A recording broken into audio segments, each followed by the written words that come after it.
Segunda Crônicas, capítulo 20, no verso 1 diz: E sucedeu que, depois disso, os filhos de Moabe e os filhos de Amon, e com eles alguns outros dos amonitas, vieram a pelejar contra Josafá. Então vieram alguns que deram aviso a Josafá, dizendo: Vem contra ti uma grande multidão da além do mar, da Síria, e eis que já estão em Zazarrom Tamar, que é em Gedi. Então Josafá temeu e pôs-se a buscar o Senhor, e apregou jejum em todo o Judá.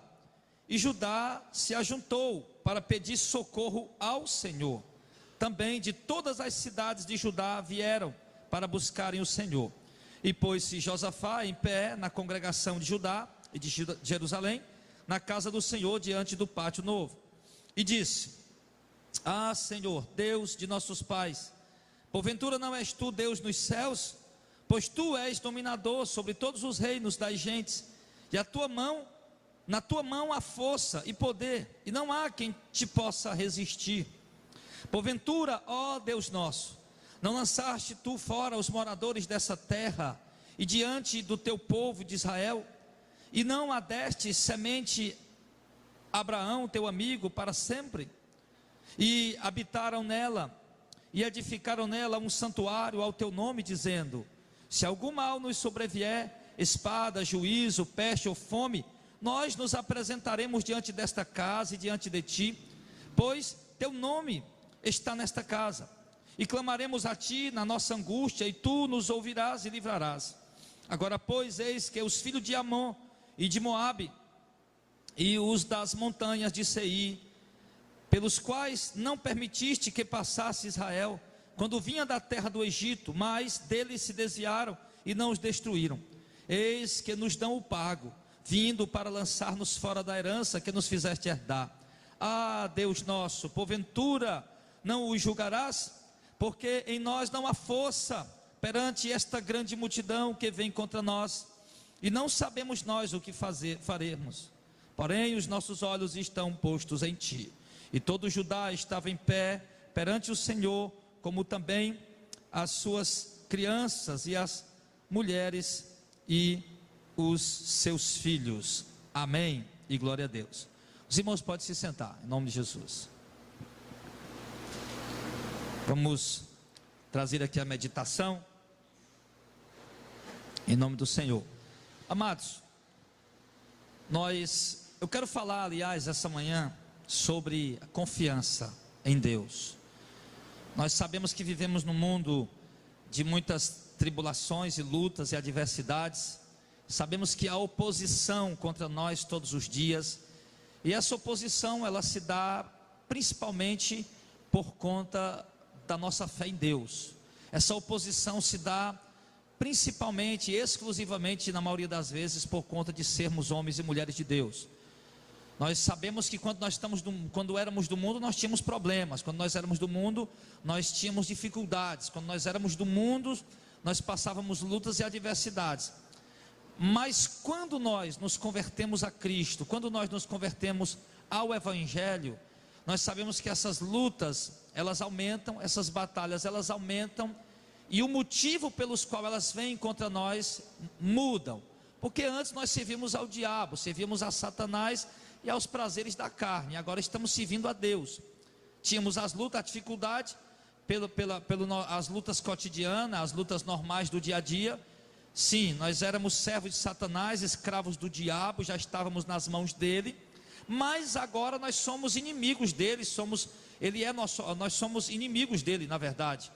Porque agora nós não fazemos mais a vontade dele, não nos sujeitamos mais a ele.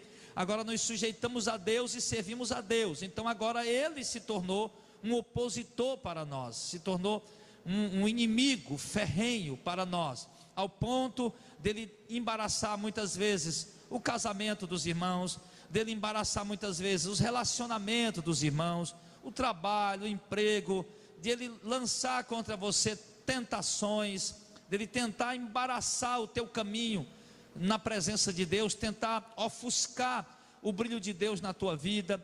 Ele se opõe contra você, contra a igreja, contra nós, querendo apagar a nossa vida de oração, querendo apagar o nosso desejo e vontade de ler as Escrituras, o nosso desejo e vontade de estar presente nos cultos, enfim, ele tem se oposto de várias maneiras. E eu encontrei aqui esse texto na palavra de Deus, claro, pelo Espírito Santo, para podermos trazer aqui um paralelo em relação a essa luta que o rei Josafá enfrentou e a luta que nós enfrentamos contra Satanás, contra os nossos inimigos. E nós vimos aqui que o rei Josafá, um homem de Deus, um servo de Deus, um homem que confiava em Deus, estava tranquilo, sossegado ali, servindo ao Senhor e no seu reinado. E de repente vem a ele a notícia de que um grande exército se levanta contra ele. E esse grande exército vem com propósito, vem para tentar matar Josafá, para tentar roubar a terra que Deus havia dado para eles. E assim o inimigo se levanta contra Josafá. E da mesma maneira, irmão, Satanás se levanta contra nós. E a princípio, como o inimigo aqui queria matar Josafá e roubar aquilo que Deus havia dado para ele, é o mesmo propósito que o diabo tem contra nós. O diabo tem um propósito de nos matar. Ele quer nos matar, não diria que propriamente ou exclusivamente a nossa vida aqui na terra, mas o diabo, ele principalmente quer matar a sua vida espiritual.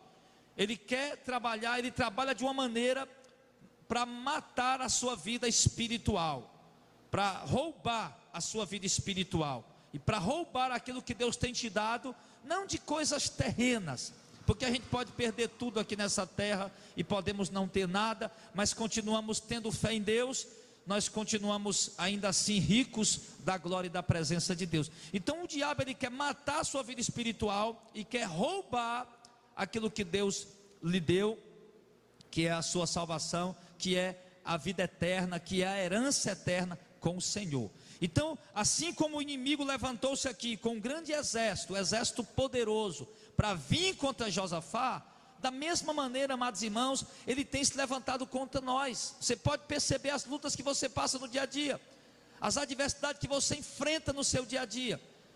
E Josafá, quando viu aquele inimigo, quando teve notícia daqueles inimigos que vinham contra ele, o texto diz que Josafá temeu, porque muitas vezes as oposições que se levantam, as lutas que se levantam, o inimigo quando se levanta com um exército para bombardear a gente em várias áreas da nossa vida, chegam notícias ruins, por exemplo, a notícia de que o esposo está traindo, a esposa está traindo, a notícia de que foi demitido do emprego, a notícia de que descobriu que um filho está nas drogas, que um filho está na prostituição, enfim, então começa a chegar notícias de uma enfermidade, uma doença, sei lá de quê. Então vem um bombardeio ali em cima de você, e esse bombardeio é para deixar você apavorado, para deixar você com medo, e para você deixar você com dúvidas em relação à sua fé, à sua caminhada rumo às mansões celestiais. Então Josafá, naquele momento, ele temeu, ele ficou ali assustado, ficou ali com medo, porque afinal de contas era um homem de Deus, mas como todo homem de Deus, ele era também um homem de carne e osso, sujeito a falhas, sujeito a fraquezas. Naquele momento ele sentiu uma fraqueza de temer aquela adversidade que ele estava enfrentando. E eu tenho certeza que muitos de nós, muitas vezes também tememos diante das adversidades que estamos enfrentando. Chegamos a temer em algum momento, chegamos ali a vacilar, a questionar, a não duvidar da grandeza de Deus, mas duvidar se nós vamos conseguir vencer aquela batalha. Não é duvidar se Deus pode fazer, nós sabemos que Deus pode fazer, mas a dúvida da gente é: será que nós vamos conseguir vencer isso? Será que nós vamos conseguir restaurar o casamento? Será que vai conseguir resgatar o filho das drogas? Será que vai conseguir resgatar o filho da prostituição? Será que vai conseguir passar essa crise de desemprego, agora que você está desempregado, que perdeu o emprego? Será que vai conseguir vencer esse câncer, essa doença, essa enfermidade? Então, em dados momentos, irmão, vem esses questionamentos, esses vacilos, esses medos, essas dúvidas em nós. E isso acontece com homens de Deus, como aconteceu também aqui com o rei Josafá, que era um homem que já tinha experiências com Deus. Só que quando veio aquelas dúvidas, aquele questionamento, aquele medo diante da adversidade que Josafá estava ali para enfrentar, Josafá, mesmo com medo, mesmo assustado, mesmo ali angustiado, aflito, diante de um exército a qual era impossível ele vencer, diante de uma situação a qual era impossível ele resolver, qual a atitude que ele toma? O texto diz no versículo de número 3, Josafá temeu e pôs-se a buscar o Senhor, e apregou o jejum em todo o Judá. Então aqui Josafá, irmão, ele toma a atitude que qualquer homem e mulher de Deus deve tomar. Josafá manifesta que nesse momento, irmãos, que apesar de tudo que ele está vendo em sua volta, do grande exército que ele está vendo ali, querendo destruir ele, destruir o reinado dele, destruir a vida dele, a família dele, o exército dele, diante de tudo que os seus olhos estão vendo, só lhe resta uma coisa: qual? Buscar ao Senhor, buscar o Senhor. E é isso, amados irmãos, que nos resta.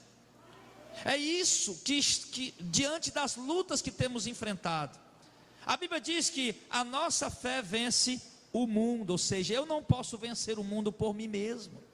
Nós estamos diante, irmão, de inimigos que nós não podemos vencer com nossas próprias forças. As tentações, nós não podemos vencer elas com nossas próprias forças. Talvez a doença, a enfermidade, a luta no casamento, você está passando, você talvez não pode vencer ela com suas próprias forças.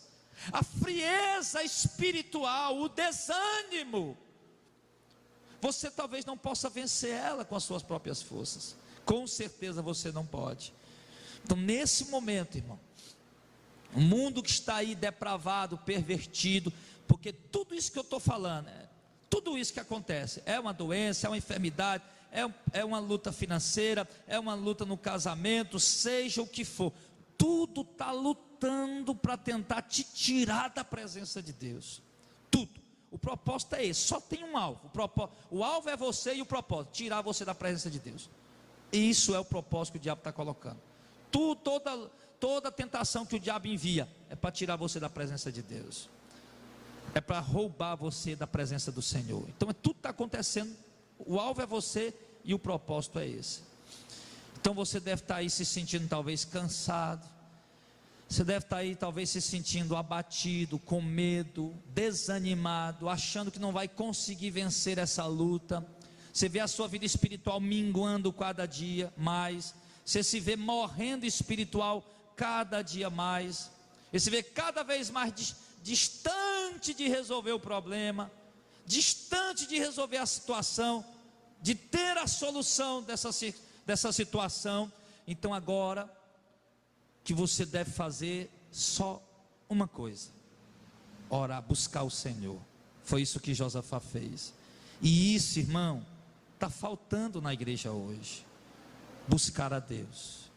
Infelizmente a igreja evangélica brasileira tem aprendido, entre aspas, buscar a Deus, irmão, mas de uma forma que a gente olha, é irrisória, parece uma brincadeira. O povo não está buscando a Deus.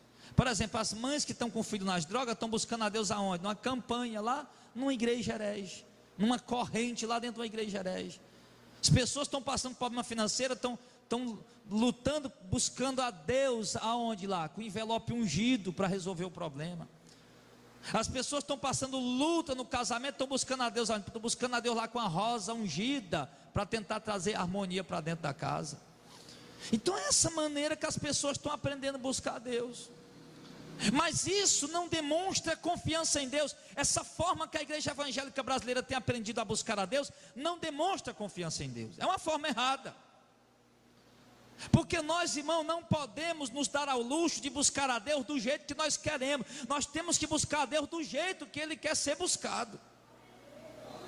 E a única forma que vai manifestar que nós temos confiança em Deus, não é buscando a Deus confiando num lenço, numa rosa, numa fronha, numa água ungida, numa medalha, numa corrente, numa campanha, não. O único meio que vai mostrar que nós confiamos em Deus é a nossa busca diária, pessoal, particular, mergulhados em oração.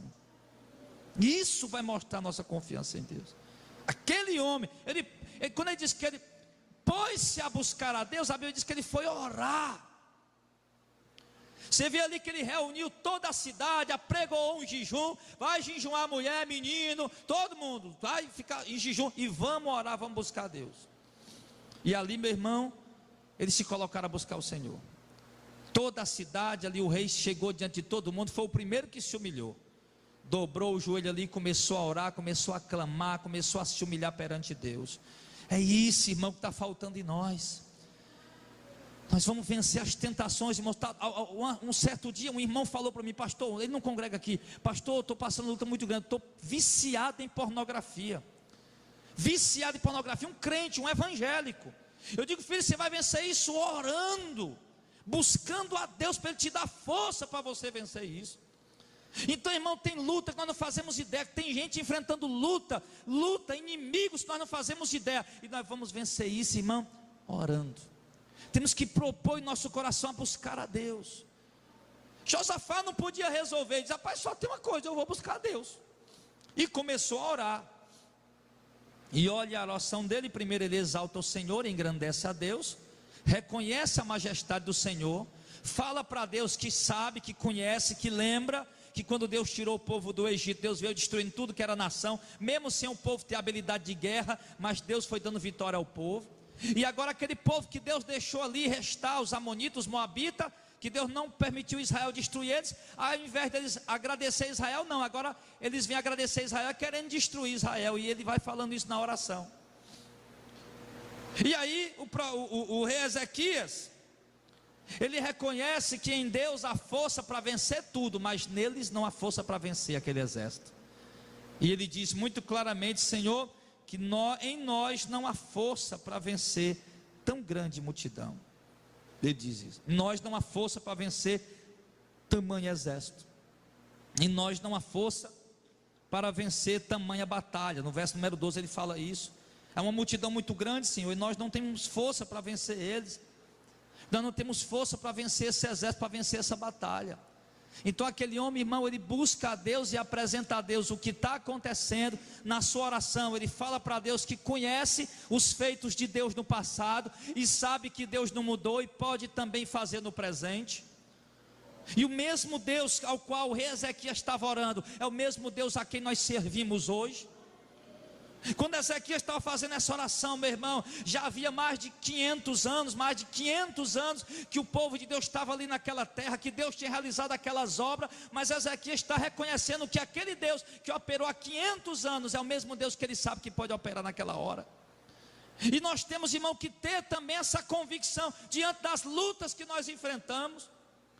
Porque tem muita gente se desviando, tem muita gente se afastando, irmão, porque acha que não consegue vencer a tentação.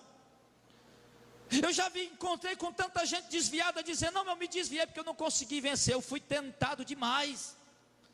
E a resposta que eu sempre dou para eles é essa: meu irmão, não é só você que é tentado, eu também sou tentado, aquele irmão ali também é tentado, aquele outro ali também é tentado. Então por que que o outro foi derrotado e por que que esse está vencendo a batalha? Não porque esse seja mais forte do que aquele, mas por uma diferença: este propôs a buscar ao Senhor.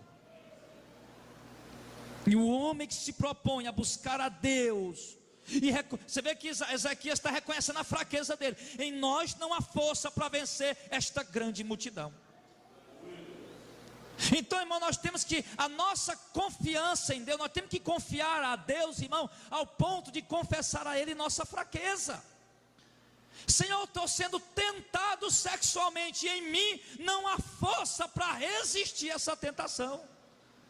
Senhor, eu estou sendo tentado para praticar a desonestidade, porque eu estou necessitando muito, Senhor, e em mim não há força para vencer essa tentação. Então você tem que apresentar a Deus, irmão, a sua fraqueza. Senhor, estou dominado pelo WhatsApp, eu não consigo mais me soltar o WhatsApp, Senhor, me não há força para me libertar do WhatsApp, do Facebook, do Twitter, das redes sociais, Senhor, estou dominado por isso. Apresenta a Deus a sua fraqueza, apresenta a Deus. Senhor, não tenho mais força, Senhor, para lutar, para para conseguir restaurar meu casamento. Eu já fiz de tudo, eu não tenho mais força, Senhor. Eu estou a ponto de desistir. Senhor, eu não tenho mais força para lutar, Senhor, para resgatar minha família, para restaurar minha família. Não sei mais o que fazer, já fiz de tudo. Confessa a Deus a sua fraqueza. Foi isso que Ezequias fez. Ele disse: Senhor, se eu pudesse, eu faria, mas como eu não posso, Senhor, eu estou recorrendo a Ti. Irmão, olha, eu não preciso incomodar a Deus para poder desligar essa luz. Não, Deus já me deu saúde, já me deu uma coordenação motora perfeita. Eu não vou incomodar a Deus, eu vou lá e desligo. Mas se há algo que eu não estou conseguindo fazer, que eu não estou podendo fazer, o que é que eu faço? Eu digo para Deus que não estou conseguindo. Eu digo para Deus que não estou conseguindo. Eu falo assim: eu não estou conseguindo. Uma batalha que você está vivendo, que você não está conseguindo vencer, e você já tentou tudo, já fez de tudo, e meu irmão, você não está conseguindo. Fale para Deus, amém, meu irmão? Ezequias falou para Deus. Ezequias foi lá e disse para Deus. E quando ele está fazendo aquela oração, irmão, sim, pedindo a Deus: Senhor, luta por nós não temos força para enfrentar essa multidão. Ele diz, irmão, que eu acho tremendo, é o verso 12: ah, Senhor nosso, Deus nosso, porventura não os julgarás, porque em nós não há força perante esta grande multidão que vem contra nós, e não sabemos nós o que faremos, porém os nossos olhos estão postos em Ti. Ah, meu irmão, se eu tivesse sentado, eu tinha dado um glória a Deus agora, irmão, só pela leitura dessa palavra. Ezequias disse: Senhor, essa multidão é grande, não sei o que fazer, não tenho como enfrentar essa multidão, mas, Senhor, os meus olhos estão olhando para Ti. Ele não disse: Senhor, eu não sei o que fazer, eu não sei, Senhor, como vencer essa batalha, a multidão é grande, Senhor, mas meus olhos estão olhando para o rei aqui do Egito, aqui vizinho. Não, Senhor, eu não sei como vencer essa luta, Senhor, mas os meus olhos estão olhando para o empresário fulano de tal. Senhor, eu não sei como vencer essa batalha, mas os meus olhos estão olhando para o meu parente que é rico, que tem dinheiro. Senhor, eu não sei como vencer essa luta, mas os meus olhos estão olhando para o pastor fulano de tal, que tem uma casa de recuperação. Não, meu irmão, Senhor, eu não sei como vencer essa luta, meus olhos estão olhando é para Ti, Senhor. Me lembrei de Davi. Ele disse: eu elevo os meus olhos para os montes, de onde me virá o socorro? O que Davi quis dizer com isso? Ele diz: olha, eu estou buscando, eu estou olhando para todo lado para ver se eu encontro alguém que possa me ajudar. Aí Davi vai e diz: o meu socorro vem do Senhor que fez o céu e a terra. Ou seja, se eu posso buscar socorro no rei da Síria, se eu posso buscar socorro num político, se eu posso buscar socorro num empresário, então eu vou buscar socorro em Deus, que é tão vivo quanto qualquer um desses aí, e muito mais vivo e poderoso do que qualquer outra força nessa terra. Então ele diz, então aqui, irmão, ele expressa o quê? Confiança. Ele está expressando a sua confiança em Deus. Senhor, eu não sei o que fazer, eu não tenho o que fazer, eu não sei como lutar contra esse inimigo, mas meus olhos estão olhando para Ti, Senhor, estão postos em Ti. Essa confiança. Lembra de Pedro, quando Jesus vinha andando sobre as águas, e ali quando Jesus vinha andando sobre as águas, e é um fantasma, e Jesus disse: não, sou eu. E Pedro disse: Senhor, se és Tu, me manda eu andar em cima das águas junto contigo. Ele, vem. E Pedro, olhando para Jesus, começou a andar, com os olhos postos em Jesus, ele começou a andar em cima das águas. Mas quando ele tira os olhos de Jesus e olha em sua volta, o que acontece? Ele começa a afundar. E quando ele começa a afundar, por quê? Porque tirou os olhos do Senhor e colocou em sua volta. E aquele afundar significa o quê? Que ele perdeu a confiança, que ele deixou de olhar para Deus, que ele perdeu a confiança naquela hora. E era isso que o rei Ezequias estava fazendo, o contrário. Ezequias disse: Senhor, estou vendo muita luta em nossa volta, mas meus olhos estão olhando para Ti. Eu não estou olhando, Senhor, para os nossos escudos, nem para nossas armas, para nossas lanças, para as nossas espadas. Eu estou olhando para Ti, Senhor. Eu não estou olhando para o número do nosso exército, eu estou olhando para ti. Era assim que ele olhava. Mas se fizer como Pedro naquele momento, tirar os olhos do Senhor, desviar os olhos de Deus, deixar de olhar para Deus, deixar de confiar em Deus, pôr os olhos em Deus, quer dizer, estou esperando em Ti, estou aguardando em Ti, Senhor, porque Tu és o único que pode me ajudar, o único que pode me socorrer. Os irmãos da igreja até têm boa vontade, Senhor, mas eles não podem resolver meu problema. Os irmãos da igreja até têm boa vontade, mas eles não podem me ajudar, mas meus olhos estão olhando para Ti, eu sei que o Senhor pode. Então, pôr os olhos em Deus, irmão, é ficar esperando, ficar aguardando, olhando para Ele, sabendo que Ele pode, e certeza que Ele vai agir. Então, nós temos que ter essa certeza e essa confiança. Mas qual é o grande problema hoje, irmão? Nós somos homens e mulheres de Deus, servos de Deus. Aí de repente a gente começa a botar os olhos em algum herege. Opa, rapaz, esse herege aí, a igreja dele está crescendo muito. Esse pastor, esse homem aí, a igreja dele está crescendo muito, é muito próspero. Eu começo a botar os olhos nele e começo a confiar nas atitudes daquele homem, começo a fazer o que ele está fazendo para o ministério crescer. Daqui a pouco o que é que acontece? Você está longe de Deus, está distante de Deus. Você vê, por exemplo, uma amiga sua que lutou no casamento, não conseguiu, acabou separando. Aí você estava com os olhos postos em Deus, confiando que Deus ia restaurar teu casamento. Aí tua amiga vem contar a história, aí tu passa a olhar para ela e vai imitar ela. Aí se afasta de Deus, afunda. Está passando um problema financeiro, uma escassez mais terrível do mundo. Está com os olhos postos em Deus e está vendo Deus ali, mandando ali aquele bocadinho todo dia. Aí de repente chega um amigo teu que passou uma situação parecida com a tua. Aí ele foi desonesto, pegou um negócio desonesto, está ganhando dinheiro desonesto. Aí tu vai, escuta a ideia dele, deixa de olhar para Deus e bota os olhos nele, vai fazer o que ele está fazendo e afunda na fé, e naufraga na fé.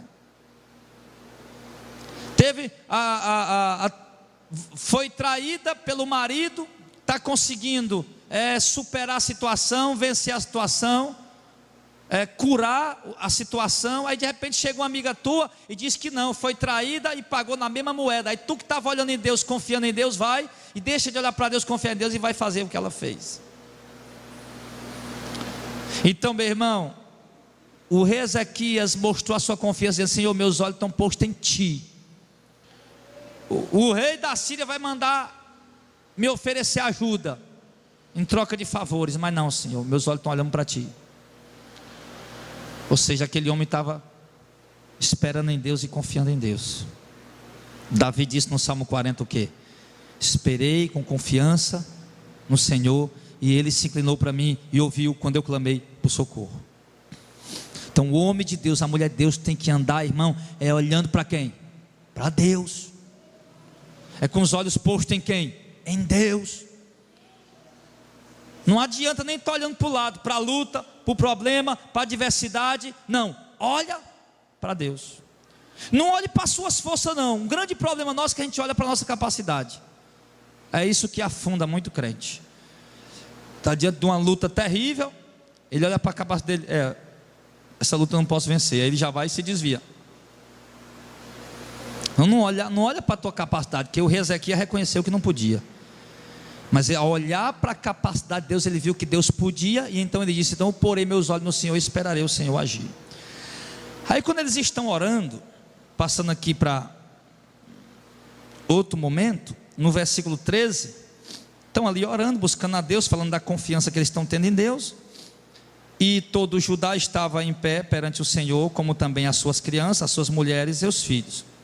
Então veio o Espírito do Senhor no meio da congregação sobre Jaaziel, filho de Zacarias, filho de Benaías, filho de Jeiel, filho de Matanias, levita dos filhos de Asaf.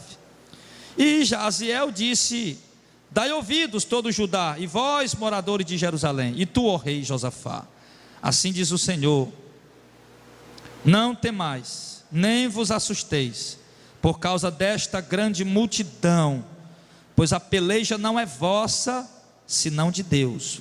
Amanhã descereis contra eles, eis que sobem pela ladeira de Ziz, e os achareis no fim do vale, diante do deserto de Jeruel.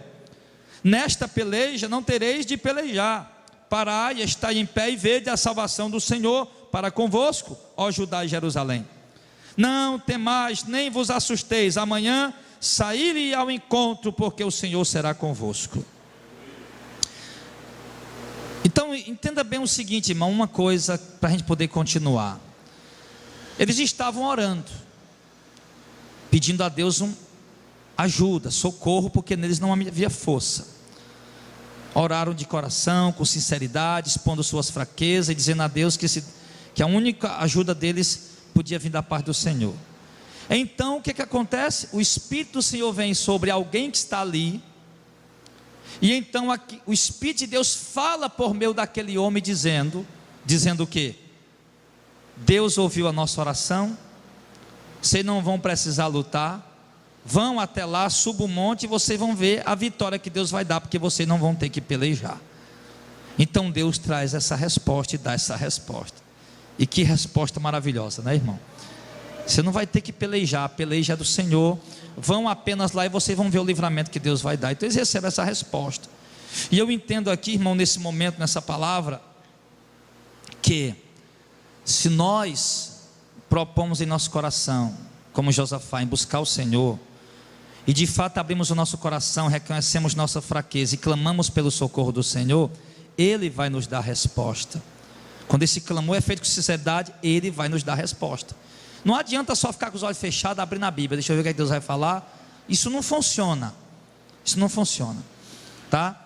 Isso vai, quando você se propõe no seu coração, ir lá só, no lugar, com Deus ali, sozinho ali, trancado, e clamar, buscar, orar de coração, com sinceridade, e dizer para Deus que você não pode, mas que você confia nele, aí Deus vai te dar uma resposta e dizer o que Ele vai fazer.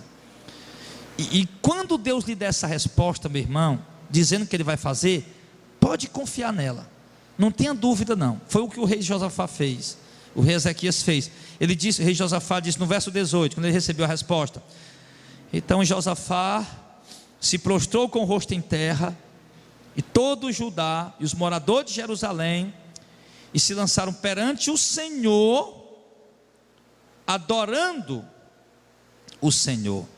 E levantaram-se os levitas, dos filhos dos coatitas e dos filhos dos coraitas, para louvar o Senhor Deus de Israel com voz muito alta. Amém. Então quer dizer, preste atenção, eles acabaram de orar, Deus acabou de dar resposta, o inimigo ainda estava lá no mesmo lugar, com a mesma força, com as mesmas armas, trabalhando do mesmo jeito, nada tinha mudado, a situação estava tudo do mesmo jeito. Só que agora, pela palavra que Deus deu a eles, veio aquele ânimo, veio aquela alegria, veio aquela fé, aquela força, e a certeza de que Deus ia pelejar por eles. E mesmo o inimigo estando lá e tudo, o que é que ele começa a fazer? Ele dobra o joelho e vai agradecer a Deus. Deus nem deu a vitória ainda, ele já está agradecendo a Deus. Por quê? Porque Deus disse que ia dar vitória, e ele sabia que quando Deus disse que vai dar vitória, Deus vai dar vitória. Então ele já vê aquela promessa como motivo de agradecer a Deus. Ele já vê aquilo que Deus falou, aquilo que Deus promete que vai fazer, ele já vê como motivo de agradecer, e ele agradece. E os levitas ali já começam a cantar, já começam a louvar, já começam a adorar, a festa toma conta do arraial, e o povo começa ali a agradecer a Deus. Então, meu irmão, entenda bem, pode até ser, você já orou, você já demonstrou a confiança em Deus, já pediu o socorro de Deus, disse que você é fraco, que você não pode, e pode até ser que o problema esteja persistindo, que a luta esteja continuando, mas Deus não já disse que vai fazer? Deus não já disse que vai lhe ajudar, que vai pelejar, que vai te dar vitória nessa luta, nessa batalha? Então, meu irmão, aconteça o que acontecer agora, passe o tempo que passar, você já tem motivos para agradecer a Deus, porque Deus já falou que vai fazer, Deus já garantiu, e quando Deus empenha a palavra dele, Ele cumpre, porque Deus não é homem para mentir, e nem filho de homem para se arrepender. Se Ele falou, Ele vai fazer, se Ele prometeu, Ele vai cumprir.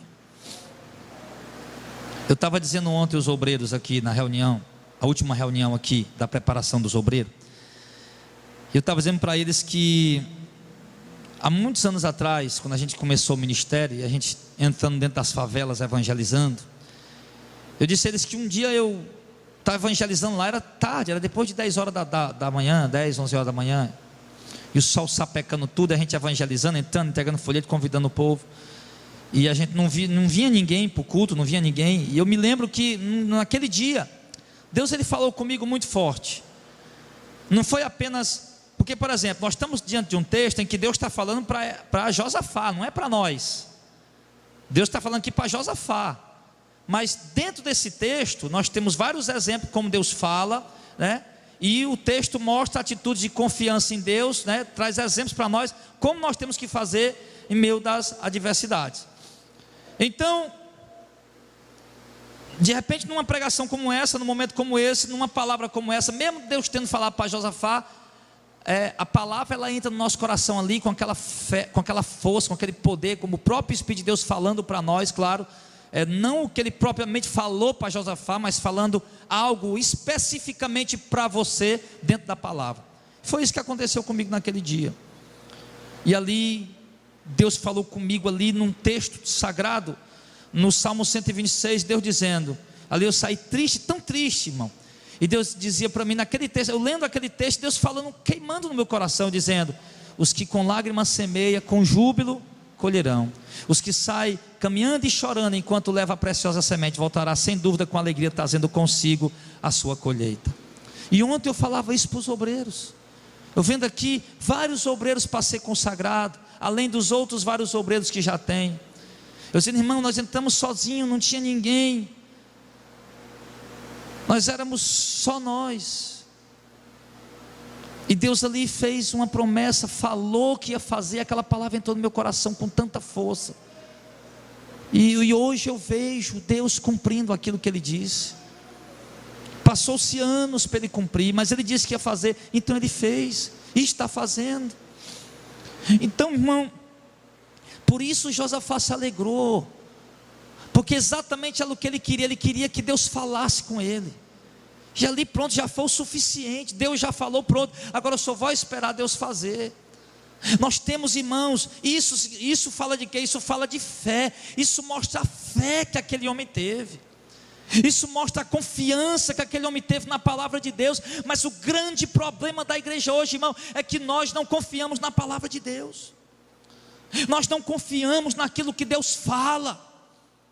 Eu estava pregando essa semana na rádio, né? Uma mentirola do diabo por aí rodando nas redes sociais. Ai, que esse ano vai haver 6 dias de escuridão. A irmã lá emocionada, chorando, quase falando língua. Irmão, Deus falou para mim, não é 6 dias não, minha filha, é 3 dias que vai ter de escuridão. Irmão, Deus não falou com ela nada, coisa nenhuma. Isso já foi 2014, já contaram a mesma coisa, 2015 foi a mesma coisa, 2016 a mesma coisa, todo ano eles botam o mesmo áudio, todo ano o irmão tem sonho, o irmão diz que Deus falou e nada que acontece, de nada. Mas aí o povo estava lá, tudo acreditando naquilo, o povo tudo alvoroçado, e meu irmão, pelo amor de Deus, em Mateus 24 a Bíblia diz que vai haver escuridão, quando Jesus vier buscar a igreja, em Apocalipse capítulo 6 diz que vai haver um momento de escuridão, quando Cristo vier arrebatar a igreja, e por isso, com isso aqui vocês não temem, com isso aqui vocês não tremem, com isso aqui vocês não se regozijam, sim, que deveria se regozijar, porque é o que está escrito, mas chega um camarada aí contando um sonho, vocês ficam tudo alvoroçado com isso. Por quê? Porque o povo não confia na palavra de Deus. O povo não confia naquilo que está escrito, só confia se chegar alguém, e eis que eu te digo, e eis que eu sonhei, e eis que Deus falou, e que Deus revelou, que nada, meu irmão. A maior profecia de todos os tempos está aqui, é a palavra do Senhor. E quando Deus fala, meu, eu não preciso de alguém vir me dizer, eis que eu te digo. Deus, eu estou orando ali, quando eu estou orando, meu irmão, e Deus fala o meu coração pelo Espírito, Deus fala pela palavra, meu irmão, e ali eu creio nessa palavra, e ali aquilo me alegra. Tive uma experiência recente agora, passei um momento tão angustiante, meu irmão, com uma congregação, mas tão angustiante, meu Deus do céu, que eu fiquei ali, meu Deus do céu, eu não vou ter pressa para abrir congregação, se for para ser desse jeito, eu não vou ter pressa para abrir congregação, angustiado mesmo. E ali, meu irmão, naquele eu passei, clamei a Deus, busquei o Senhor, meu Deus, Me diga, meu Senhor. E eu pedindo, Senhor, não deixa eu afrouxar as mãos, porque o povo quer que eu abra a mão da doutrina. Não deixa eu afrouxar a mão. Não deixa. Fala comigo, Senhor. O Senhor ainda está comigo ainda. O Senhor me escolheu. O Senhor ainda diria isso hoje. Aí, meu irmão, quando foi no outro dia, Deus usa um irmão, não para dizer isso que eu te digo, mas Deus usa um irmão. Nem a minha esposa sabe da oração que eu fiz, quanto mais o irmão que estava lá, não sei aonde. Deus usa um irmão para enviar um texto bíblico, uma passagem bíblica. E aquela passagem dizia exatamente: Deus te escolhi, eu estou contigo, não tenha medo. Aquela palavra entrou no meu coração, meu irmão, com força. Eu digo: agora vamos fazer a prova dos 9. Se é o Senhor mesmo que está mandando essa palavra para mim, com resposta da oração, vai chegar outra igual. Irmão, não brinco, essa chegou de manhã, quando foi à tarde chegou a outra, a mesma passagem, o mesmo versículo, por outro irmão que nem conhece esse outro irmão que mandou. É Deus falando ou não é? É claro que é Deus falando, meu irmão. Tu pede uma resposta e Deus manda uma passagem bíblica. Deus fala profundamente no teu coração, mas tu pede para Deus confirmar.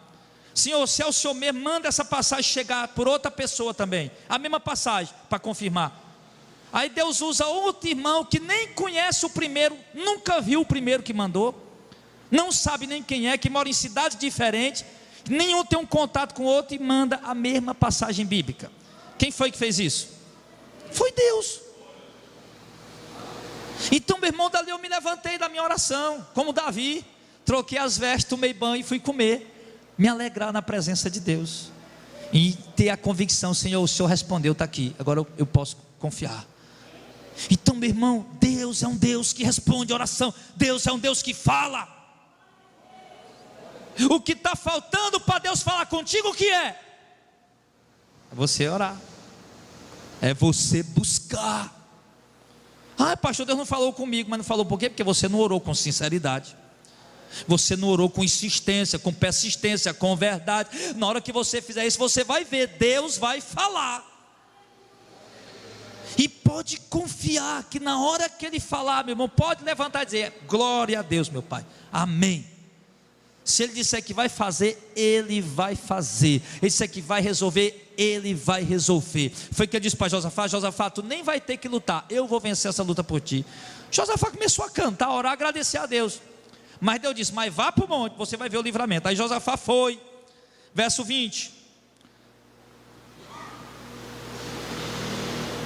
E pela manhã cedo se levantaram e saíram ao deserto de Tecoa. E saindo eles, pôs-se em pé Josafá e disse: ouve-me, ó Judá, e vós, morador de Jerusalém, crede no Senhor vosso Deus e estareis seguro, e crede nos seus profetas e prosperareis.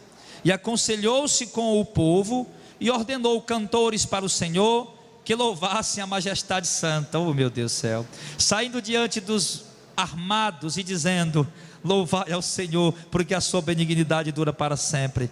E ao tempo em que começaram com júbilos e louvor, o Senhor pôs emboscada contra os filhos de Amon e de Moabe e da montanha de Seir, que vieram contra Judá e foram desbaratados, porque os filhos de Amon e de Moabe se levantaram contra os moradores das montanhas de Seir para os destruir e exterminar. E acabando eles com os moradores de Seir, ajudaram uns aos outros a se destruir. Entretanto chegou Judá à atalaia dos desertos, e olharam para a multidão, e eis que eram corpos mortos que jaziam em terra, e nenhum escapou. Meu Deus do céu, irmão, olha essa batalha aqui. Deixa eu desenhar essa batalha para você. Um exército sai para a batalha, ao invés de marchando com as espadas na mão, como é que ele sai? Cantando, louvando. Ele organizou aqui e pôs os cantores na frente cantando, e o povo ia tudo cantando, louvando. Foi assim que eles foram para a batalha, porque Deus já tinha prometido que ia dar a vitória. Eles já foram cantando, já foram louvando, e diz que ao mesmo tempo que eles começaram a cantar e a louvar, Deus colocou uma confusão lá no exército inimigo, e eles fizeram o quê? Se mataram uns aos outros. Quando o povo de Israel chegou lá em cima do monte, que olhou para o inimigo que eles iam enfrentar, estavam todos mortos no chão, não tinha escapado nenhum, porque Deus disse: essa aqui vocês não vão lutar, porque quando Deus fala, Ele faz. Quando Deus diz, Ele realiza. Então, se Deus disse, irmão, se você está orando: Senhor, aviva a minha vida de oração, então Ele vai avivar. Senhor, aviva o meu desejo de estar presente nos cultos, então Ele vai avivar. Você vai orar, Senhor, aviva a minha fome de ler Bíblia, Ele vai avivar. Se você vai orar e vai buscar Deus, Senhor, aviva o meu desejo da volta de Cristo, o meu desejo pelo arrebatamento, o meu desejo pelas mansões da terra, aviva, Senhor. Eu estou frio, morto, não tenho mais vontade, Senhor, aviva. Deus vai avivar. Vai partir do momento que você clamar, buscar e pedir. Aí Deus vai ouvir tua sinceridade e vai dar a sua resposta. E nas outras situações, que eu sei que crentes verdadeiros passam também, e você vai orar pelo seu casamento, e se Deus disser que vai restaurar, pode esperar que Ele vai restaurar. E você vai orar pela sua saúde, se Deus disser que Ele vai restaurar, pode esperar que Ele vai restaurar. E você vai orar pelos seus filhos, pela sua família que está perdida, desviada, longe do Senhor, e Deus disser que vai resgatar, pode esperar que Ele vai resgatar. Então, irmãos, hoje, pelo que Deus já tem nos prometido, nós já podemos comemorar. Por quê? Porque Deus, Ele já prometeu para nós dizendo que nós vamos entrar nas mansões eternas. Nós vamos entrar, Ele prometeu que nós estaríamos com Ele para todo sempre, que nós andaríamos nas ruas de ouro, que nós estaríamos lá vendo, Apocalipse capítulo 22, verso 2, 4, ele diz que nós veremos o rosto dele. Ele prometeu, ele disse que vai fazer. Ele prometeu que vinha arrebatar a igreja no meio do caos, de dentro do caos, de dentro da grande perseguição, de dentro de uma grande tribulação que a igreja vai passar. Ele prometeu que nós vamos ser tirados daqui e subir rapidamente, encontrar o Senhor nos ares e estar sempre com o Senhor. Ele prometeu e Ele vai fazer. Nós temos motivos hoje, irmão, já para sair como o povo de Israel, continuar caminhando a nossa caminhada aqui, já cantando louvores a Deus, pelo que Deus já tem prometido para nós. Talvez você não vá ter a casa própria, talvez você não vá ter o carro próprio, ou o carro do ano, ou o carro importado, talvez você não vá ter um bom emprego, ganhando muito dinheiro, talvez você continue na mesma simplicidade que você tem vivido, sim, mas as promessas que Ele fez, essa Ele vai cumprir. E Deus não está fazendo promessa de dar riqueza para ninguém nesse tempo. A promessa que Deus está fazendo de riqueza é a promessa das riquezas eternas. Então Ele fez, irmão, que esse momento Ele vai tirar a gente daqui, vai ser uma eternidade de gozo, uma eternidade de glória, de paz, de regozijo, de alegria, longe de lutas, de adversidade, de problemas, longe de necessidades, privações, de tristezas, longe de tudo isso. Então Ele já prometeu. Então a gente só tem que continuar caminhando firme no Senhor, com fé no Senhor, apesar do inimigo continuar por aí ainda, mas caminhar mesmo cantando, regozijando, sabendo que Deus vai cumprir o que Ele prometeu para nós e que está escrito em nome de Jesus. E quanto às demais lutas do dia a dia, demais oposições, você vai orando, Deus vai falando, e quando Ele falar, pode guardar e ter certeza que Ele vai pelejar por você. Mas não desista, não desanime, não baixe sua cabeça, não baixe a guarda e não pare na caminhada. Não desista de continuar lutando em oração, perseverando em oração. Faça como o rei Josafá, seja perseverante, confie em Deus e você certamente vai ver Deus agir em seu favor. Então convido a igreja para se pôr de pé nesse momento em nome de Jesus.